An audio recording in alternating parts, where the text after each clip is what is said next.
After 2 nights of varying quality, WrestleMania has finally come to an end. A lot of stuff happened and I wanted to talk about it, so I took a shower, I jerked off, and I got my thoughts together and I wanted to talk about it. Even though no one fucking asked for it, but I wanted to. First off, let's talk about the stage. Now, I don't know if it's better than 39 or 33, but it's really good. It just needed a little bit more gambling and poker chips, and I think it would have elevated it. The first match of WrestleMania, Jey Uso versus Gunther for the World Heavyweight Championship. The match starts with a collar and elbow tie-up, like Jey Uso can out-wrestle Gunther. Halfway through the match, Gunther would grab his championship and do the old, I'm leaving, I'm getting out of here. And he baited Jey into a suicide dive. The ref had his back turned, didn't know what was going on, and Gunther hit him with the belt. Toward the end, Gunther would go for a power bomb, and Jey would reverse it and give him a power bomb instead. He'd hit a few super kicks, he'd hit a spear, and then hit 3 Uso splashes, which I thought at the third one, Gunther would, reverse it, and then the match would continue. Nope, he hits the third splash, and then puts Gunther in a sleeper hold, and Gunther immediately fucking taps. Immediately. It looked like complete shit. Jey Uso wins and is unfortunately our World Heavyweight Champion. Now, I've already came to terms that Jey Uso was going to win this match, but making Gunther tap out? What the fuck are we doing here? I'll give him credit, the match was better than I expected, mostly because my expectations were in the depths of hell, but these two obviously do not have chemistry together, and I hope to God that these two never cross paths again. Next up, we have the War Raiders versus the New Day for the World Tag Team Championships, and I'm gonna be dead honest, this match was just to promote Clash of Clans. That is it. There is no other reason this match should have been on this card. I mean, you had the War Raiders dressed up as Clash of Clans characters, and commentary would not shut the fuck up about, oh, they're Clash of Clans characters, look! This is all this match was, to promote Clash of Clans. I mean, this was a basic, random Raw match that you could pick out. But the New Day would win and capture their 13th Tag Team Championships. But there was no reason to have this match on the card, especially since there was no Big E interference, like, at all. This should have easily went to the SmackDown Tag Team Championships. That TLC match that they planned next week should have happened on WrestleMania. This should have took its spot. We're 2 matches in, and to be honest, this WrestleMania feels like I'm just watching Monday Night Raw. Next up is Jade Cargil and Naomi, which is the first ever non-title singles match between women at WrestleMania. Before this match starts, can I just say, God is good. They looked absolutely fantastic. At one point, Naomi was going for like a crossbody, but Jade catches her in midair, mid-stride, picks her up, and jackknifes her. Man, I love powerful women. At one point, Naomi would hit a very good bulldog off the top rope, which was very nice. Toward the end of the match, Jade would pick Naomi up like piggyback style, throw her up, twist her in midair, and then slam her down, which was really crazy. And then she would hit Jaded, and then she would win. I really like this match. It was really, really solid. These two both look good in this match. Jade will continue to be a star. And even though Naomi didn't win, I don't have a single doubt in my mind that she won't be a world champion by the end of the year. Then we'd have LA Knight versus Jacob Fatu for the United States Championship. This was a really good match too, I really liked it. At one point in particular, Jacob Fatu was going for his little moonsault thing. He goes for the moonsault, and LA Knight BFTs him in midair. But Fatu would ultimately end up hitting 2 moonsaults and winning his first ever singles championship in WWE. It was a really good match. It woke up the shitty ass Las Vegas crowd. Next up would be El Grande Americano versus Rey Fenix, who was stepping in for an injured Rey Mysterio. If there was anybody who could have replaced Rey, it was Rey. Vikingo from AAA is in the crowd, which was weird until you realize that WWE acquired AAA. Fucking crazy. This was an okay match. It only lasted like 7 minutes. If they gave it a little bit more time, it would have been way better. At one point in the match, Chad Gable would do a reverse 450, making my jaw drop and pick up fucking Lynch off the floor. But inevitably, Gable would put a piece of metal in his mask, and then he'd set up a flying headbutt, hit him with the metal, and it was over. Next up is Tiffany Stratton versus Charlotte Flair for the WWE Women's Championship. Tiffany would get a cool Barbie entrance where she would have 3 big Barbie boxes. One Barbie was like a boxer, the other Barbie was like, I forgot what it was, but it was something. And then the middle one was actually her in the box, and she was the women's champion. And her Titantron was like literally a Barbie house. All I'm gonna say is this: if you're watching this match and you like look away for like a split second, you'll be confused on who's who. Cause Charlotte and Tiffany have the same hair, almost the same exact outfit. So if you look away for like 1 second and you look back, you're gonna be confused on who's who. The match was pretty okay, but they just didn't have any chemistry. Ultimately, Tiffany would hit the prettiest moonsault, pinning Charlotte Flair clean. And Tiffany was pretty banged up. I think she like chipped her tooth or something, but she finished the match like a real trooper.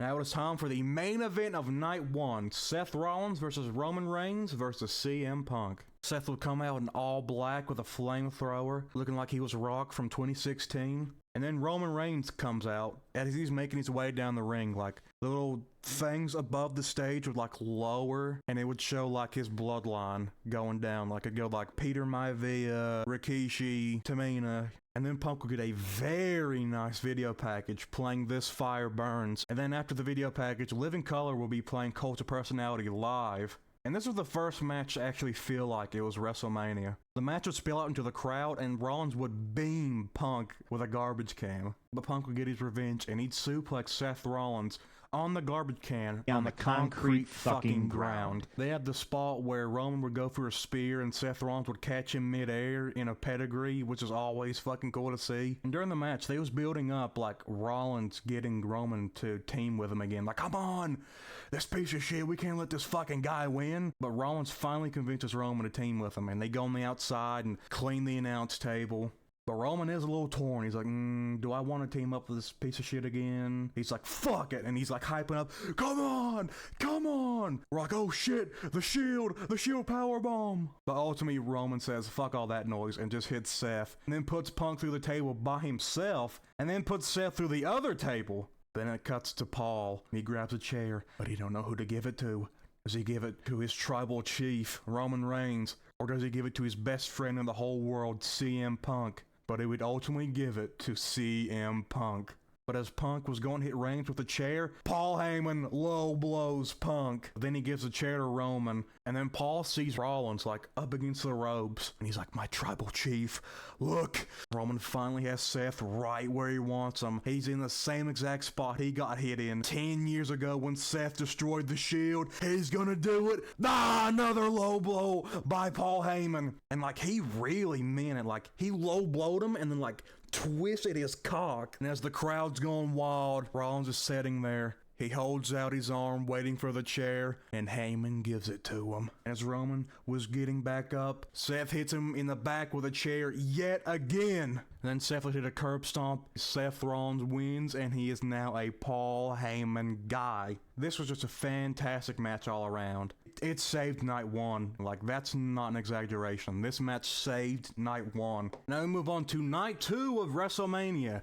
In the opening match, Io Sky versus Bianca Belair versus Rhea Ripley. Holy shit. Io Sky would be the first one to come out. When she was making her entrance, it was like zooming in at the top of the stage, and like for a second I thought that Io Sky would be like flying through the sky on like the Shawn Michaels zip line. Bianca would be up next, and she would have a little nice little entrance with her stepdaughter, and these fucking dumbasses at Las Vegas is booing her. Why are people booing Bianca Belair? She's not the bad guy in this. At first, we thought it was just like, it's the European crowds, there's something going on there. Now it's just like, regular crowds are booing her. What the fuck? And then finally, Rhea Ripley would come out, and she would have a very cool attire. I think it's the Joker from like The Killing Joke or The Bat Who Laughs, one of those things. It was really nice. She always looks good. All 3 of these women look good. This match is good. Everything's good.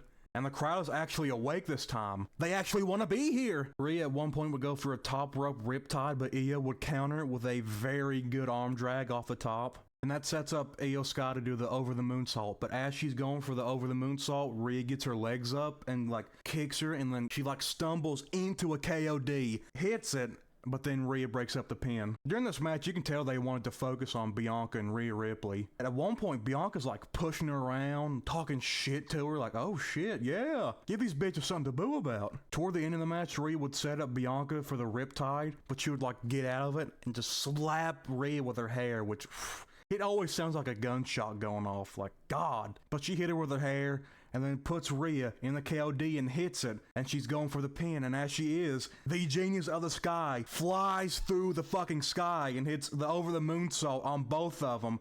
1, 2, 3, Io Sky retains. This match was amazing. Io Sky is the first Joshi wrestler to ever win at WrestleMania, and like the first Japanese wrestler in like 27 years to win at WrestleMania. She definitely deserves it. She is one of the best. Bianca and Rhea Ripley need to have a one-on-one match at WrestleMania. The shit writes itself. It has to happen. Next up, we have Drew McIntyre versus Damian Priest in the Sin City Street Fight. Drew would come out in like a sponsored entrance for like Doom the Dark Ages. Drew's coming out and there's like his throne stone thing with the Doomslayer mask and shield, and it's really fucking cool. He's got the Doom attire on. It's great. And then Slayer would play Damian Priest out, which is pretty nice. Drew wastes no time. He attacks Damian before the bell can even ring. And during the match, when they're on the outside and Damian Priest is just writhing in pain, he's like, Drew grabs his phone and takes a fucking selfie. Later on, Priest had Drew set up to where he was going to give him old school. You know,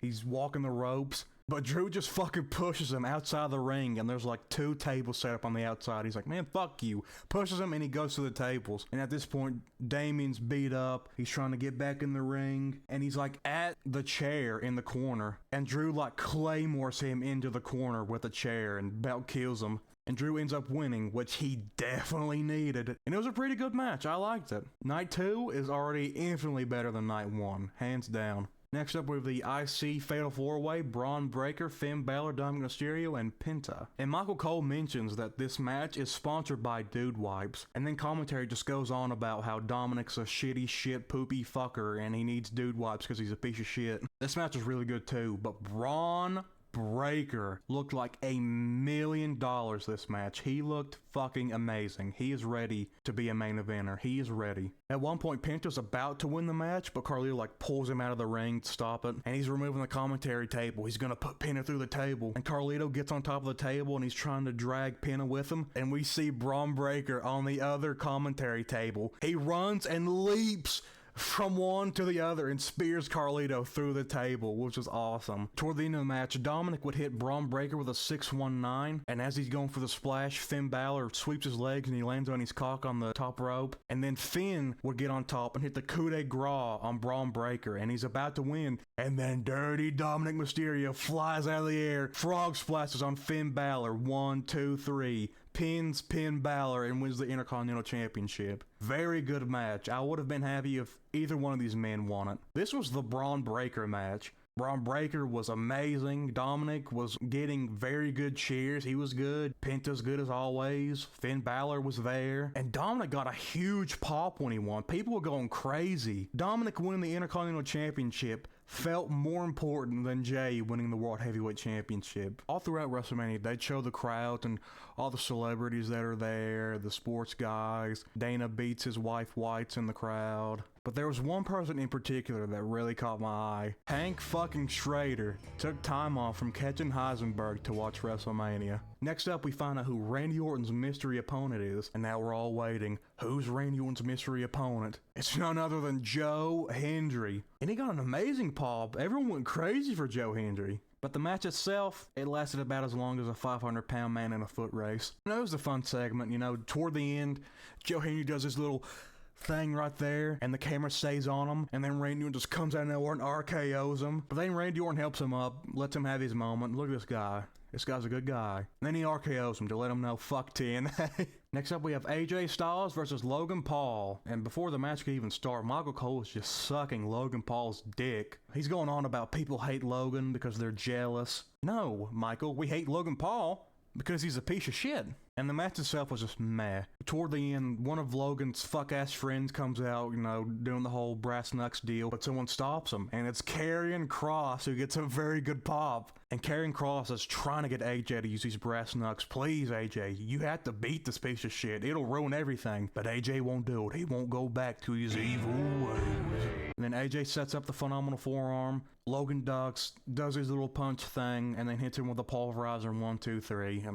AJ Styles, please go to AEW. If you see a phone call from a certain somebody, pick up that phone, AJ. Pick up that phone. Next up, we have Liv and Raquel versus Lyra Valkyria and her mystery partner. Lyra comes out and she's looking very good. Oh, it's Becky Lynch. Who could have guessed? The match was okay. It definitely could have been better. Liv and Raquel are a very good tag team. Liv has been tearing it up since she lost the World Heavyweight Championship. So I know these women could have put on a good match, but it was just okay. It was just to have Becky Lynch come back, get her good moment, win the championship with Lyra. This is ultimately leading to Becky turning on Lyra Valkyria and then her going after the Intercontinental Championship. Future me editing here. It happened the next night. Okay, back to the video. And before the main event, Stone Cold's music hits. I'm like, oh shit, it's Stone Cold. He's not helping Cody tonight. And then Stone Cold comes out on his old ATV. Oh, hell yeah. Driving down the ring. He's cutting the curves. Oh, yeah. And then he fucking hits the barricade, knocking this poor woman down. Steve was obviously fucking drunk. He had a few beers in him. A few Steve Weisers. And as Steve's leaving, we see like Nick Khan talking to this woman that Stone Cold hit. And Nick Khan's over there talking to her, trying to calm her down. Look, I know you want to sue us, but let's calm down. We'll give you a free t-shirt. It'll be okay. And now it is time for the main event. Cody Rhodes and John Cena for the undisputed WWE Championship. Also, if you couldn't tell, this match is sponsored by fucking drumsticks because they shove it down your fucking throat. John Cena's clearly yelling out spots like it's clear as fucking day. He is still the worst spot caller in history. And like halfway during the match, Cena's like trying to put him in the STF again. And then Cody like pushes him and then he bumps into the ref and there's a ref bump. We're like, oh fuck, the shenanigans are starting. Who's coming out first? And then Fiend hits. Here comes Travis Scott. I'm like, oh fuck. And Travis Scott takes his sweet ass fucking time getting to this ring. This match was like 25 minutes. Like 3 of it's fucking waiting for Travis Scott to get down to this ring. Cody would go after Travis Scott, but Travis Scott would move out of the way. And then Cody will put John in the crossroads. He'd hit it. 1, 2. Travis Scott pulls the ref out of the ring. Oh, that son of a bitch. Travis gets in the ring. They're eyeing up. Travis goes for the hit. He grabs it. And he's like, damn, I'm fucked. Cody Rhodes hits the crossroads on Travis Scott, and he did a good job selling it. I will give him that. He took it well. But as Cody's getting up, Cena's got the championship. He's going to hit it, and then Cody grabs it, and they're fighting for it. Now, give me it. No, you give me it. And then Cody gets it, and like John like gets on his knees. Please, don't hit me. I'm sorry. I didn't mean any of it. And Cody's like conflicted. He could easily hit him with the belt, but he doesn't. John hits Cody Rhodes in the dick, hits him with a belt. The ref slowly comes in. 1, 2, 3. Huge pop. Cena's 17-time world champion, breaking Ric Flair's record. Cena's on the top rope celebrating with the championship, and Cody's on the ramp looking like Cena did back in WrestleMania 28. He's all sad. This match should have been so much better. This match made me realize that maybe we were a little bit too harsh on Moxley and Cope's main event. Stone Cold wrecking his ATV into the barricade was better than this main event. But that was it. That was WrestleMania 41. Even though it didn't feel like it. It felt like Saturday and Sunday night's mega main event. It had some really good spots in it, but a lot of it was just fucking bad or mid. This could have been a good Mania, but it wasn't. The crowd was shitty, the entrances were shitty. It didn't feel like WrestleMania, but like a couple of matches. The main event of night 1 and then like the first 4 or 5 matches of night 2. I mean, this WrestleMania wasn't bad, but it wasn't good either. But if you enjoyed this WrestleMania, I'm happy for you. And if you didn't enjoy it, I feel you. I hope you all enjoyed this video. I'll be making more silly videos like this in the future, so stop on by when the time comes. But until then, be careful.